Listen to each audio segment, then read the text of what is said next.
And we are live. Aloha, this is Diane, Goddess Unleashed, and today I'm very excited to start this global healing series with Kerri Hummingbird.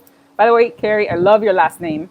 And she, guys, is an international bestseller for, we went over this already and I forgot, 65 weeks, which is amazing. I need to pick her brain later and learn exactly how she did this. But I'm going to be talking today about my story in the Crappy to Happy series and bring her in so she can share her powerful truth and how she became a soul guide. Kerri, will you introduce yourself? Yeah, absolutely. So the book we're talking about is The Second Wave, Transcending the Human Drama, and I channeled it from White Eagle. And so this is the one that's been on for 65 weeks on Amazon as an international bestseller. That is amazing. And how did you get into this whole soul guide practice? Well, the way most people do, through trauma, through, the falling apart of your life and everything you built up that you thought was going to be awesome, and then it all falls apart somehow, usually from your own doing that you can't stop for some reason. So that's pretty much what happened to me. I left 9 years ago, a 20-year relationship, and I also walked away from psychotherapy. For most of my life, I'd been in weekly psychotherapy trying to fix myself, and it just wasn't getting any better. So I needed to leave. I needed a change of scenery and a change of strategy.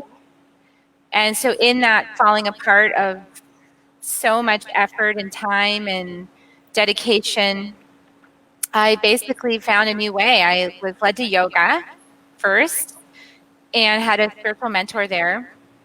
And then I basically stumbled into this conversation about shaman healers. And that's when I had an internet search and I said, shaman in Austin. I want to find out if there's a shaman in Austin that I can talk to. So I found one and I got my first healing. And everything started to change from there. And not only that, but I got so inspired by the experience of a healing and just like my connection to my soul, this invisible support all around me. It was powerful. So I said, whatever that is, after 20 years of freaking struggling in psychotherapy sessions, I feel better in 45 minutes. I'm going to do that. So I became that. That's awesome. On this journey, I've actually interviewed a few people that have followed that path, and I had never heard about shamanism before because I come from conventional nursing, conventional medicine, and my podcast is really about merging those two worlds and helping people realize that as an advocate for yourself, you can find your healing, and sometimes it means going outside of the box, which is what ended up happening with me as well. So in my Crappy to Happy story, which we'll talk about later, there were also trauma things and things that kept holding me back, and I kept falling apart and having to pick up the pieces. And it's a beautiful story about how is it that I can make difficult phone calls now in the middle of COVID-19 because I found ways to help me align myself, to balance myself, to feel more calm before I enter those uncomfortable situations. And before I actually say my story, because one of my coaches used to tell me this all the time, what are you going to do now not to do you? Because doing me meant falling apart. Being me meant letting others overwhelm me, letting confrontations stop me from helping people, stop me from my mission. And this is really a mission about global healing and bringing healing to the world. So I actually met Shyla Ray this past week. And she's an amazing singer, and her song actually Surrender. It taught me how to surrender. It's called Existence. And I had been told by several coaches, you need to surrender. And I was like, I don't know what the heck it means to surrender. I'm trying to let go, but I am this type A personality that can't let go. And once I finally heard that song and I was basically in a really sad place and ready to cry, was when I surrendered. And after I heard that song, when I met her, I heard this other song. And she has this song called The Blood Song. And it is about our feminine sacredness, And obviously, because I had trauma, I never found my feminine blood sacred. I never found it as something that I should nurture and love. And eventually, it ended up that my chronic illness led me into a path where I had to have a hysterectomy. So finding this song after finding myself was so powerful. So I'm going to step away a little bit and actually play this song, do a little dance, as I send blessings to all the women out there, all the children that have been hurt or abused, all the children with special needs that feel like they don't have a voice. And some of them don't actually have a voice. They can't speak for themselves. They can't express how they feel or what's happened to them in their life. And then I will share my story. But first, I need to dance.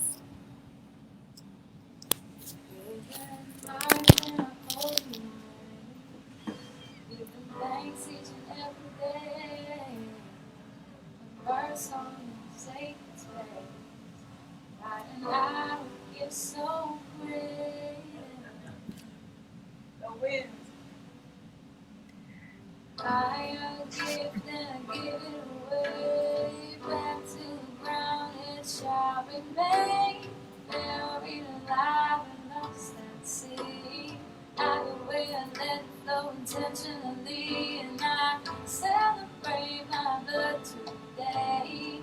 We, the moons, we wax and wane, bleeding together, feeling the same. I am proud of my body, I am not ashamed, and my God is the sacredness of the woman within me.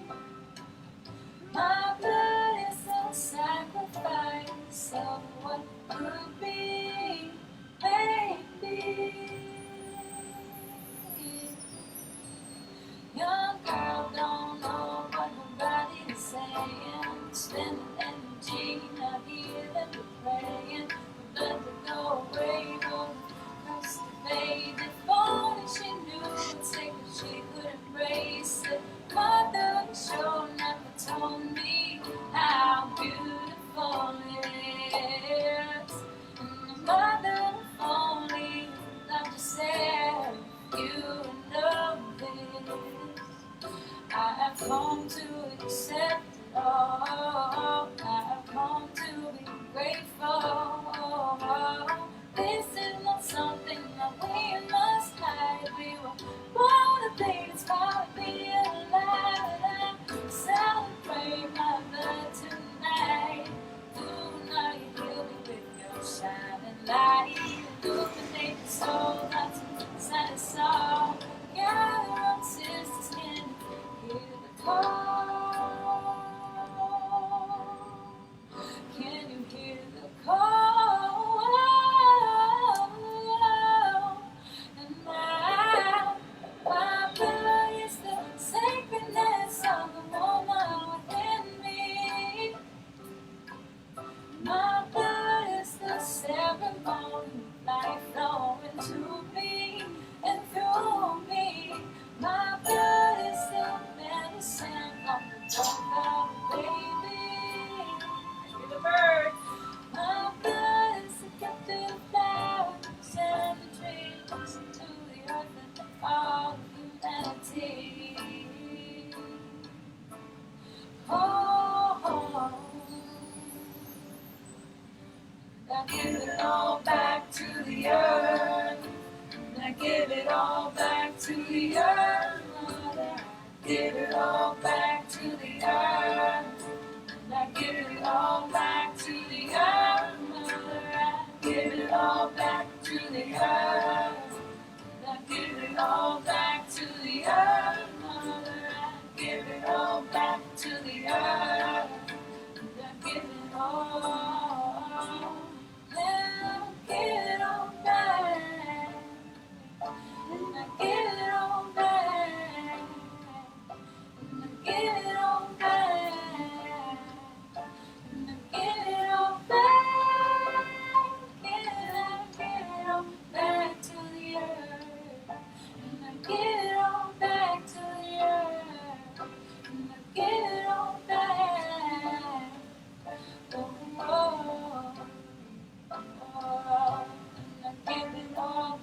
to the earth.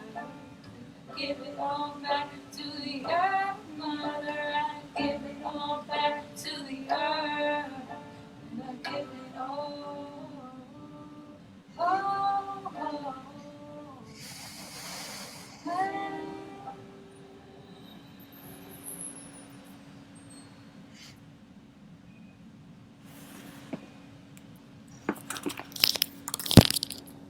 All right, that was my blessing for our gift of being a woman and embracing that we were given this gift because we're here to share love and peace to the world. And that is where this podcast is going. That was so beautiful. Thank you for sharing that. Thank you. And I hope it looked good, okay, over there, because I was a little nervous, so my legs were shaking. Never done that on camera, actually. It was beautiful. Thank you. Thank you. That is something I usually hide and do inside my house. So you were courageously dancing for us, and it was beautiful, very graceful. Thank you. Thank you. So let us know a little bit more about your book, because I'm intrigued. Now I want to read it. So, well, this book is about the second wave, and it's not the second wave of COVID, although COVID has something to do with it, in the way that it's cracking us open. So the second wave is about the second wave of volunteers to the planet for human consciousness ascension. So humanity has been locked in patterns of suffering and low vibratory patterns for thousands of years now. And we're ascending out of that bandwave of consciousness into the next octave. And so in order to facilitate that transition, it requires some souls with some experience in order to reprogram the human consciousness from the inside out in real time, in one lifetime. So that's the second wave. And so, we come into our family lineage, we embody all the patterns of the ancestry for the last thousands of years. All those patterns show up in our family dynamic. They all show up in our life, in our body. And as we do our personal work, driven, because all the second wave people are driven to do personal work, to heal, then we find the pathway to healing for ourselves. And then as we heal ourselves, we heal 7 generations forward and back. And so it's a little bit of a thankless task when you're in the middle of it and you don't have the visibility that this has been happening. But now that we have the visibility, we can look back on our life and say, oh, that was an act of service for the collective. Oh, absolutely. I've seen it on my journey, but until now that I actually surrendered, I wasn't really open to seeing what was happening around me. So a lot of things have transpired this week. There was a lot of conversations that I had to have before I could even go live on this show. And as those things evolved, I noticed little things happening in people around me and really became aware of that connection. So let me go in and read you a little piece of my book, my little section in this book. So it talks about me making that call. And it's really talking about making that COVID-19 call, when someone has a positive result. But haven't you ever had to make a difficult call that was gut-wrenching and you didn't want to dial that number? That's what this is about.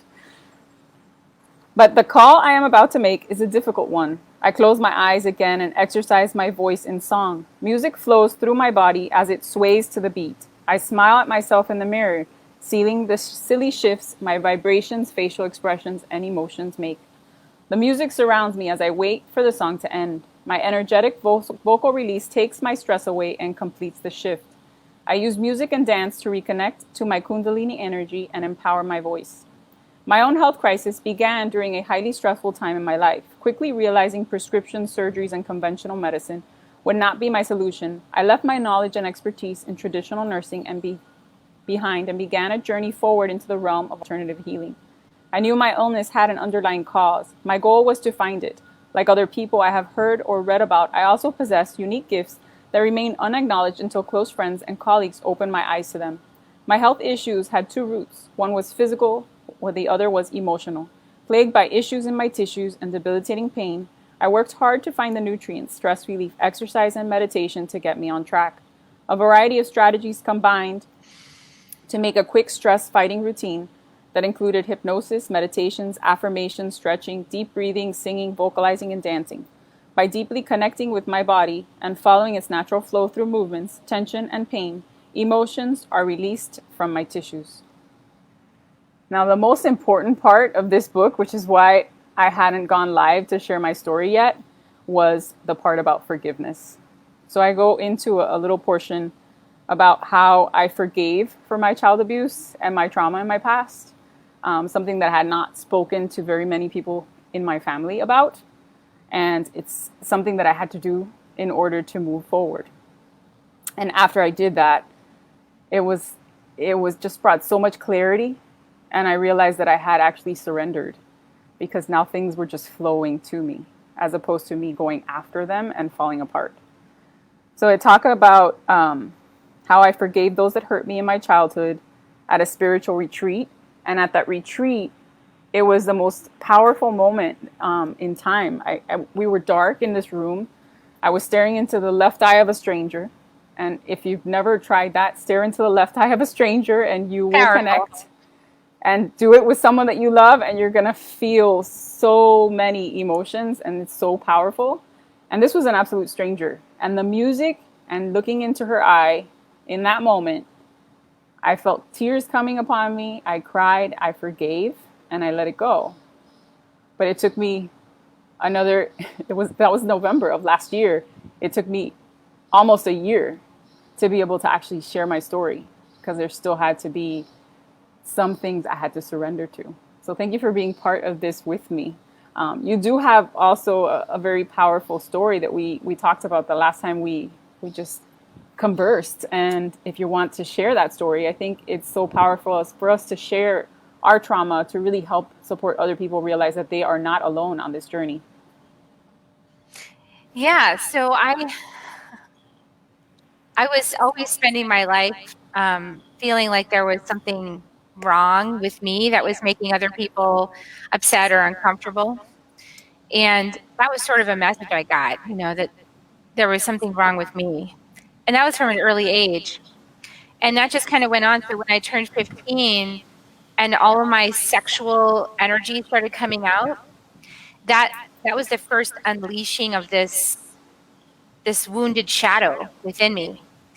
And I didn't really know what to do with it, except I did have some suicidal tendencies at that time. And so I got in with a psychiatrist who started labeling me, right? Like the labels began. Like, you're manic depressive, you might be bipolar, but I'm not going to put that on your record, kind of thing. And then, so I was in this psychotherapy feeling like, well, I have to go to psychotherapy, otherwise things will just get crazy in my life. So this went on for a long time, and I was having a lot of struggles in my relationships, very up, very down. Things would be great for a while, and then they'd be like devastatingly wrong. And this went on for a decade in my life. Then at 30, I got pregnant with my first child, which was such a blessing. I wanted this baby. I was so excited. And the whole time carrying the baby, I was excited. I was like, this is going to be great. I'm so excited to be a mother. I'm like really excited to have this opportunity. And then the baby came. And what I didn't expect was that birthing this baby and all the love I would feel for this child would actually stir up really deep shadows inside of me that were unhealed from my own childhood and my own birth. And there weren't really tools to get me deep enough to process that through traditional psychotherapy. Because I'm 51 now, so that was 20 some odd years ago, and the only option was go to your psychotherapist, take a pill, stop feeling. So that was what I did. They told me to take this pill, stop feeling. So I did that for 20 years, and that didn't work either, because you're not feeling anything, disconnected.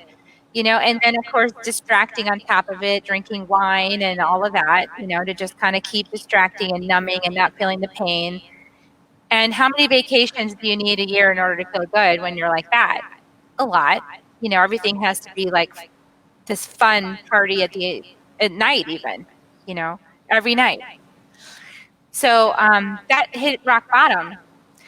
So what happened when that happened was I got a diagnosis because I was really acting out. A lot of people do this, right? They have adultery and things like that because it starts to get so painful that you need anything to feel good.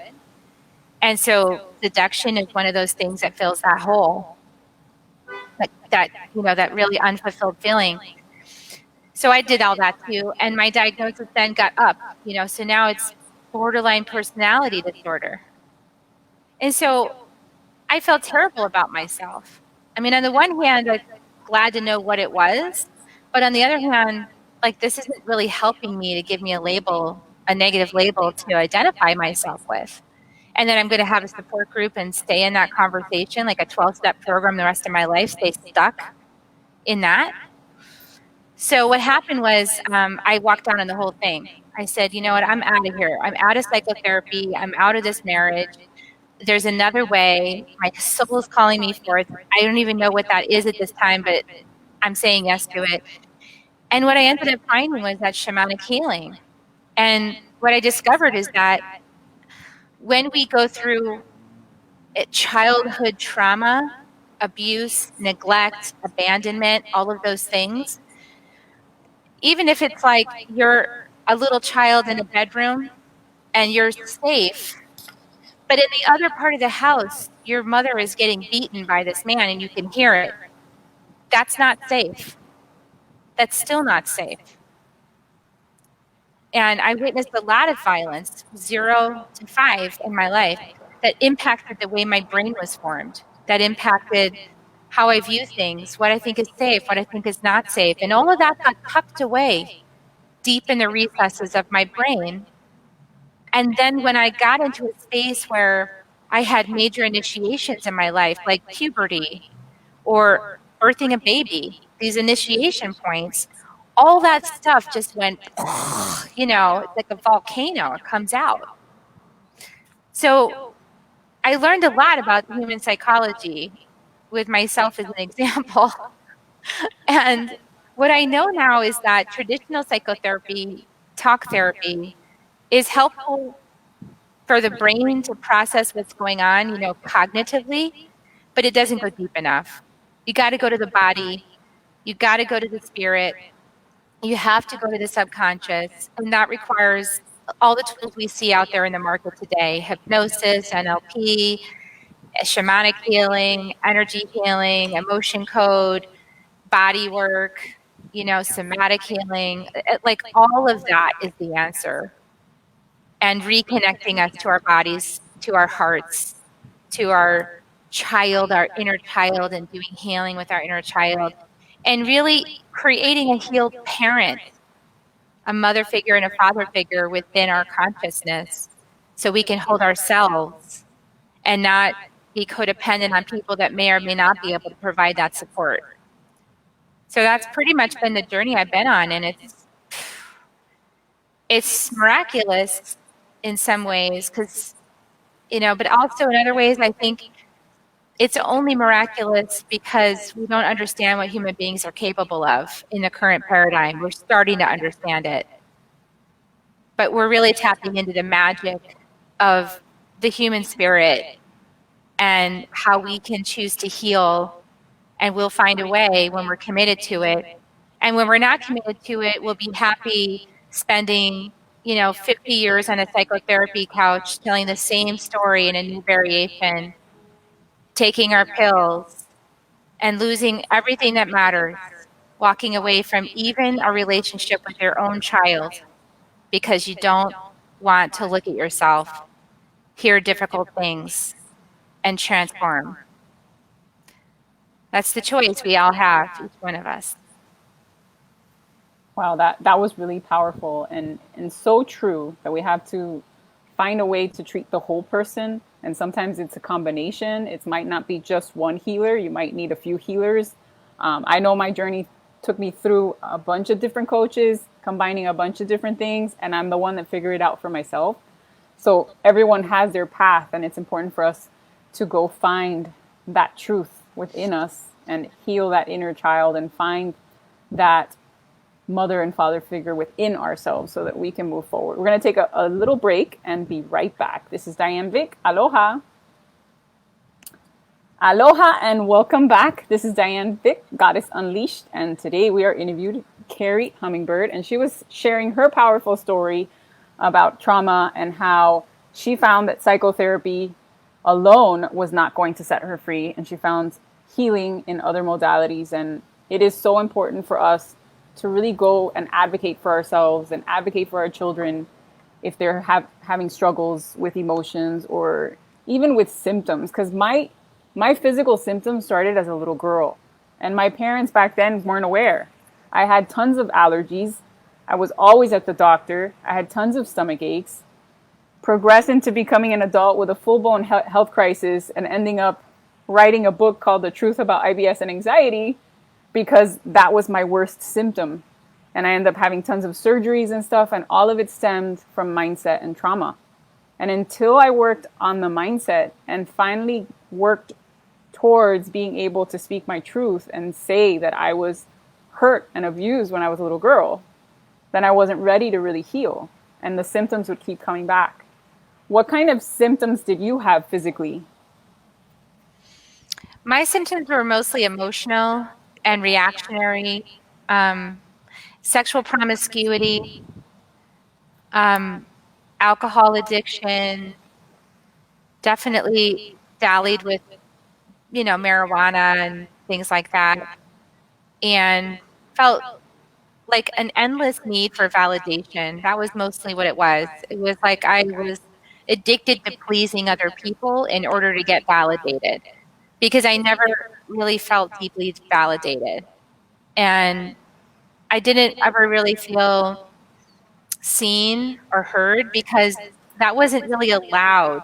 Like anytime I would express myself with something that challenged my mom in particular, what would happen is I would either get in trouble, like yelled at profusely and sent to my room, or I would be told, well, you can go to the bathroom mirror and talk about that to yourself in the bathroom mirror. So I got really good at coaching myself in the bathroom mirror and making up my own reality, right?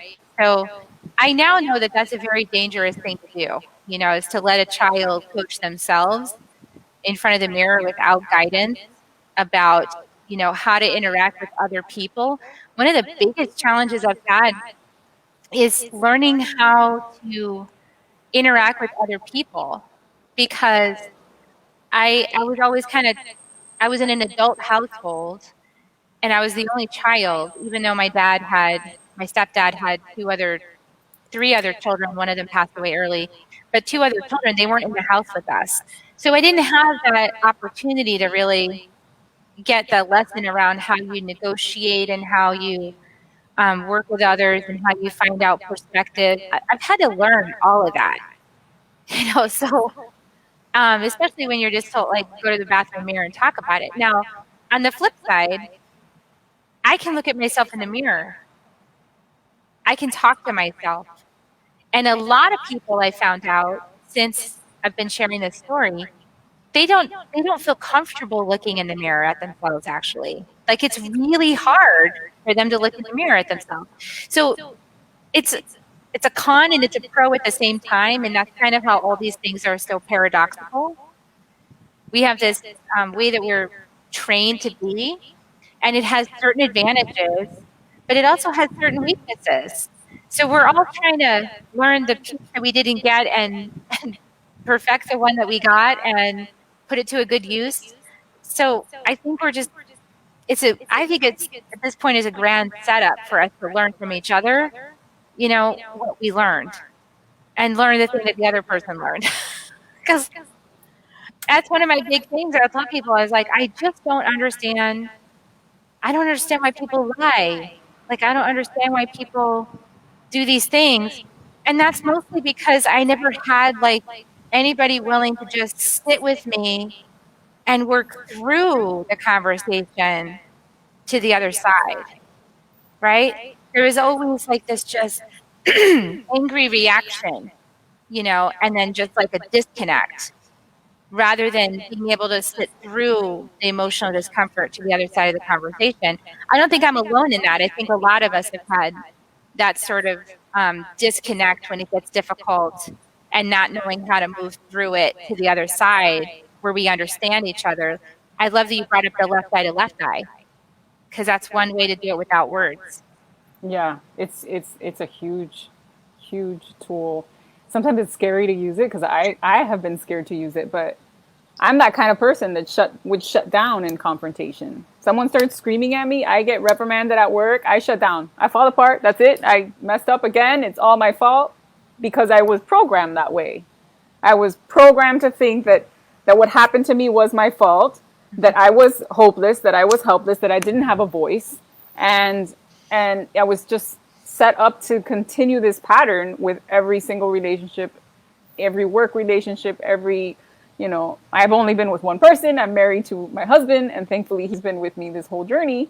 But it was not easy to understand that I had to go outside of the box and realize that we are multi-dimensional, that we have so many different things, so multi-sensory. There's so many different things that we have to heal. And unless we treat a person as a whole and find the strategies that work for the individual, then we're really not making a difference. But once we start healing one person in the family, you start to see the changes happening around them, which I love that that's what your book is about, because now I got to read it. Yeah, and the new book is called Love is Fierce, Healing the Mother Wound, because like you were talking about how you were conditioned to not speak your voice, right, to suppress yourself and to suppress emotions. That is part of the mother wound. That's part of denying the power of emotional energy, suppressing it, and trying to limit women's voices. That's thousands of years of patriarchal conditioning. So when I say that we are the last daughters of the patriarchy, what I'm really saying is that we're in the middle of the transition, and many of us, the last daughters in our families of the patriarchy, as we move right now in the next few months into the age of Aquarius, where we reawaken the matriarchy. Now we are in that transition point. So yeah, we've had a hell of a time because we're designed for the matriarchy that's expanding in front of us, but we've had to sort of endure the darkest, bitterest, dark pole of the patriarchy in our lifetimes. It's been painful. It has. It's been a journey for me. I know all the people that I've interviewed have had a painful journey. So if your story is in this book, it's because you had a crappy experience, something that you had to learn from, that you had to evolve into being able to be someone that can support others in some way, whether you're a coach or you're helping them with social media, or there's so many different people in this book, but that's what it's about. It's about finding your own way so then you can help other people find their way. Yeah, because it's not a problem that it happened. Like, the challenges are not the problem. It's how we face the challenges. Because there's kind of like power in the shadow work. There's a lot of gold that you can gain from moving through the shadows and finding your own path back to love for yourself. There's huge power in that. And I just encourage anybody who's had these struggles or maybe in the middle of these struggles to realize that your soul is not giving you more than you can handle, even though it feels overwhelming and really painful. Your soul is not giving you more than you can handle. And that's where the second wave comes in, because very likely if you've had that experience and it's in this time frame, you're part of the second wave. So you came here for this mastery lesson. You came here for this challenge because you're capable of it. And that way, think of it, eternal beings would get bored if everything was just handed to you, So this is like the PhD level course in finding your way back to love. And it totally is a journey of learning. I mean, I've been through so many careers on this path to figure out who I was. I started as a special ed teacher because I was a kid that had special needs. I had worked through learning disabilities and thought that I wasn't good enough, wasn't smart enough, was bullied. Like, And all of it took me through different learning journeys until eventually I left completely from that conventional realm into that alternative, to find what really works. And thank you for being part of it. I think it's amazing that we are all the healers that I've interviewed are all aligned in this path that, we have to find ways that can support people and teach them through our experiences. Yeah, and for each person to realize that they have a unique thumbprint of a life. That's why we're given thumbprints, is because we have a unique life experience, not like anybody else's. So there could be some common points of reference, but really it's your own path. So this whole institutionalized idea that everybody's going to understand God or spirit exactly the same way is being dismantled right now. It's so true. We're each having a unique experience that we can have points of commonality with other people. But that's why there's not a set it and forget it, or there's one right path, or just do this, this, and this, and it'll work for you. No. You're going to get a piece from Diane that says yes. You'll get a piece from me that says, okay, yeah, that piece feels right. You'll get a piece from someone else that says that piece feels right. It's your journey. It's your puzzle. And maybe we have a piece of it for you, and maybe not. Maybe you're going to bushwhack and find your own. So just be up for the adventure. Oh, absolutely. And sometimes those pieces, you don't even realize it when they're happening in the moment. Because I've been through so many coaches, and over this past 2 weeks, phrases that they used to tell me back years ago will pop into my head. And one of them was 2 years ago. So it was the first person that actually found that I had a story that needed to be told. And she told me, you need to fill up your cup. And I still say that to this day. Her name is Lily B. And she told me, you need to fill up your cup in order to be able to help people, because I was never filling up my cup. I was taking care of the world, taking care of my family, all my patients in the hospital, and not taking care of me. Yeah, exactly. And that's a big trap that people fall into in the second wave, particularly because there's something deep inside of you that knows you're here to help. And you want to fulfill that purpose because it's so strong. It's like, oh, I'm here to help. I need to find my purpose. I need to do this. I need to do it now. And especially the last few years has been a sense of urgency. Like, time is now. The time is now. You might have heard those or felt that. So that's also something to realize is that in order to give, you do have to fill up your own cup.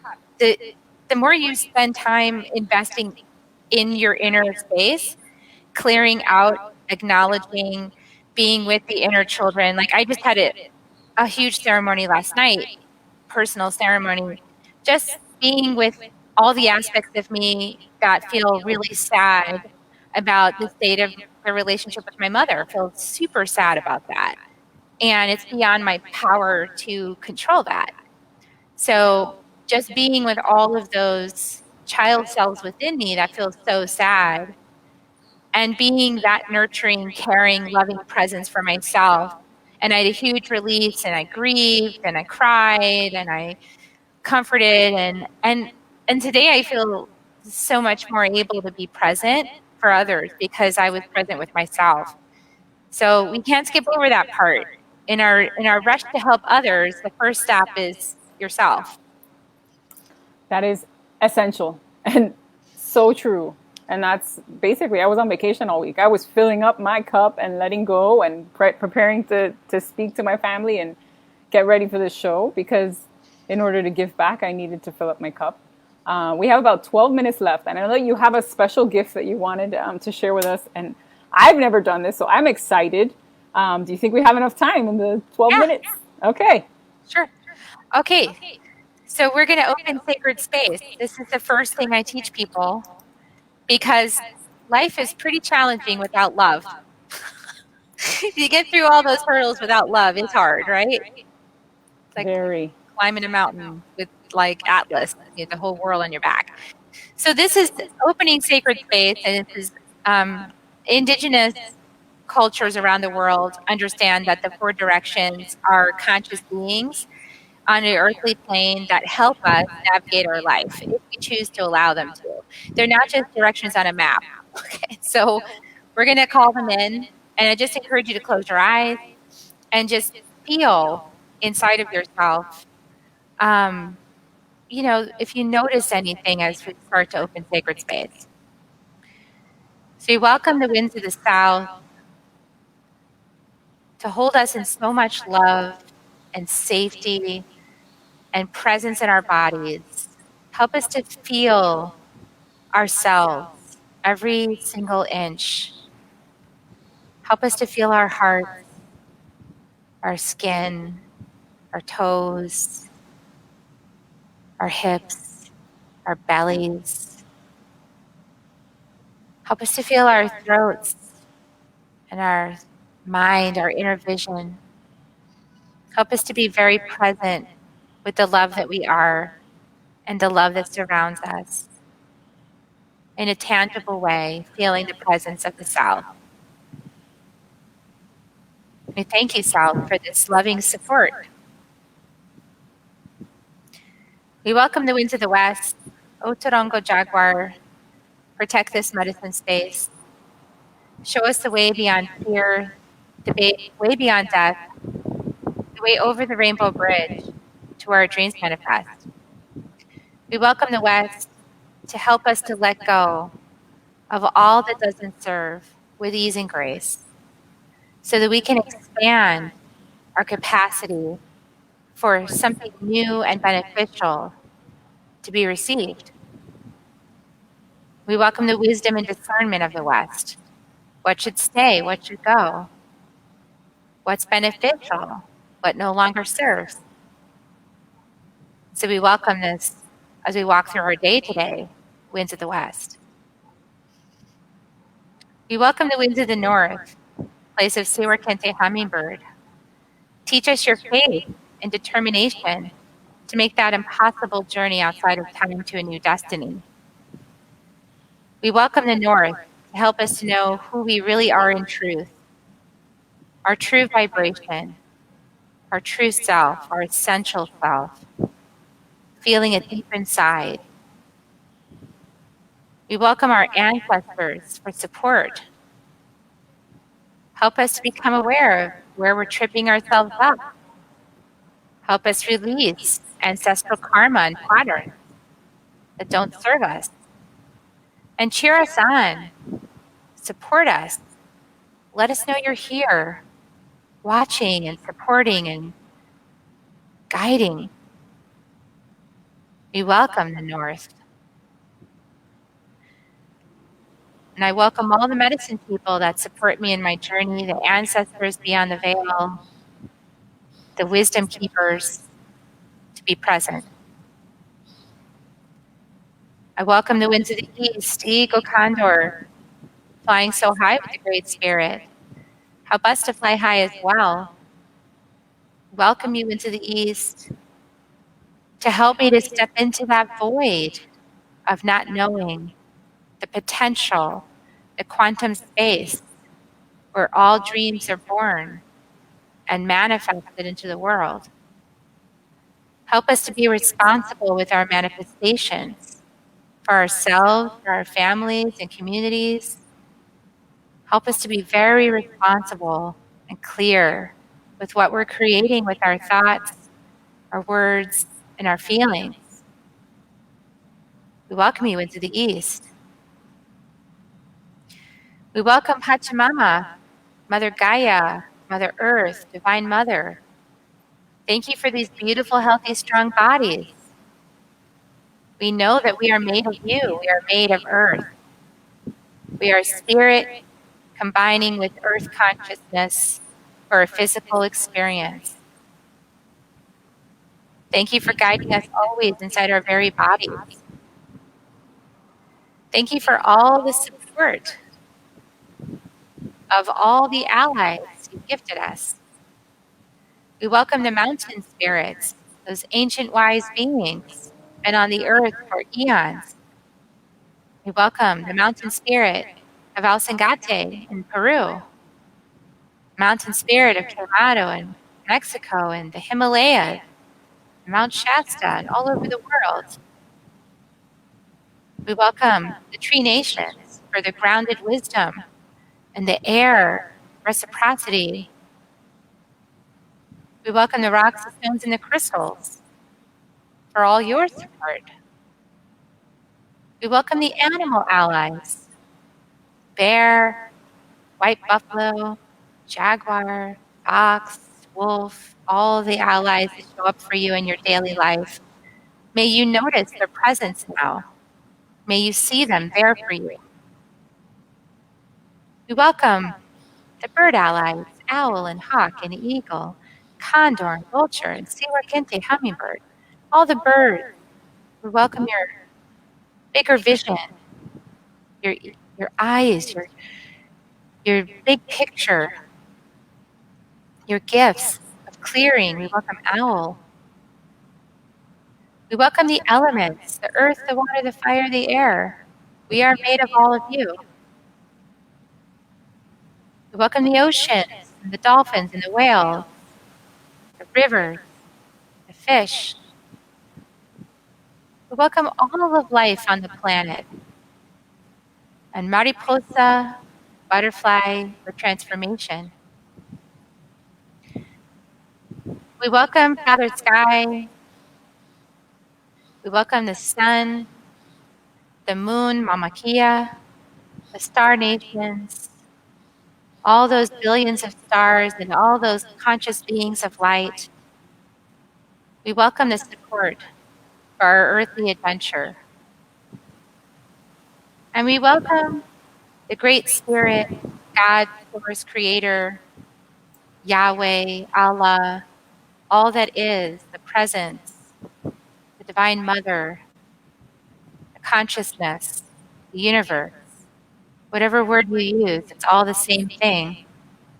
We welcome this presence that's in everything that is, including you and me. And we say thank you for this life experience. May we receive synchronistic connections and guidances today to move through our current life question, life challenge, inquiry with grace and ease, and to evoke even a sense of awe at the divine orchestration that happens behind the scenes in every single moment for our evolution. And so be it.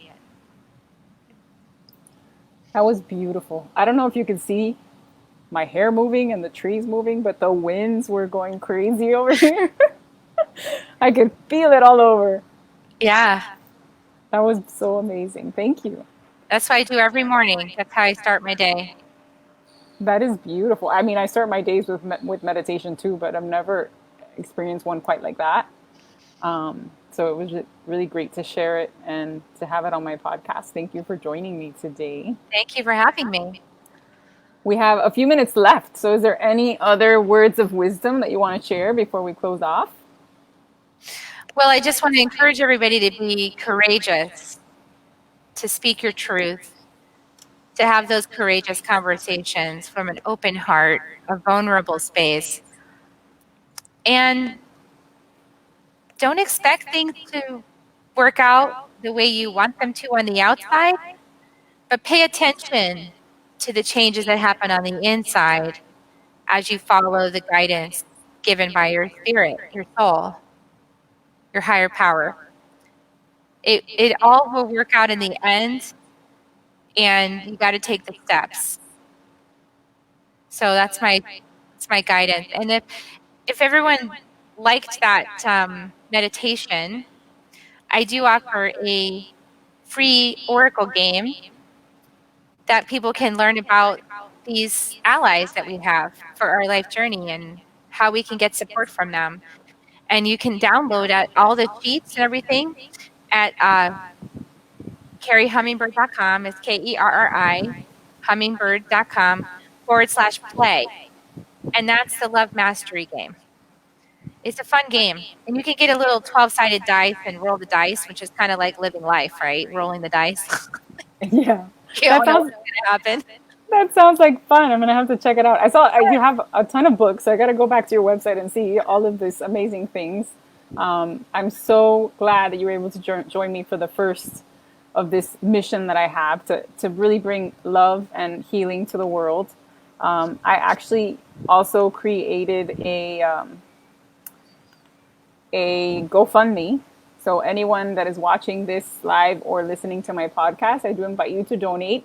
My goal is to bring healers, for us to unite and to help children that have been abused, to help children with special needs.